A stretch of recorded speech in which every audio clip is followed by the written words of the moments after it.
திமுக ஆட்சியில் வறட்சி வந்ததா, வெள்ளம் வந்ததா, புயல் வந்ததா, கொரோனா வந்ததா? ஒண்ணும் வரல. அப்படி வந்திருந்தா அந்த முதலமைச்சரே காணாம போயிருப்பார். இவர் அந்த கொரோனாவிலேயே போயிருப்பார். பழனிசாமி அவர்களே, என் மரணத்தை பத்தி பேசுறீங்களா? மரணத்தை பார்த்து கலங்கக்கூடியவனும் பயப்படுகிறவனும் நான் அல்ல. இந்த முத்துவேலு கருணாநிதி ஸ்டாலின் நான் 1971 நீங்க அரசியலுக்கு வர்றதுக்கு முன்னாடியே 23 வயசுல மிசாவில கைது செய்யப்பட்டு சிறை கொடுமைக்கு ஆளானவன் நான். ஓராண்டு கால நெஞ்சிரத்தோடு சிறையில் இருந்தவன் நான்.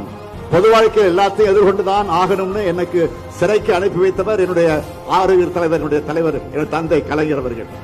கொடுஞ்சிறையின் கொடுமைக்கே பயப்படாத நான் இந்த கொரோனாவுக்கு பயப்பட போறேன். கொரோனா மேல எல்லாரும் பெரு அச்சத்தில் இருந்தப்பவே அதுக்கான பிபி கூட அணிஞ்சுக்கிட்டு கொரோனா வாழுக்குள்ள போனவன் தான் இந்த ஸ்டாலின்.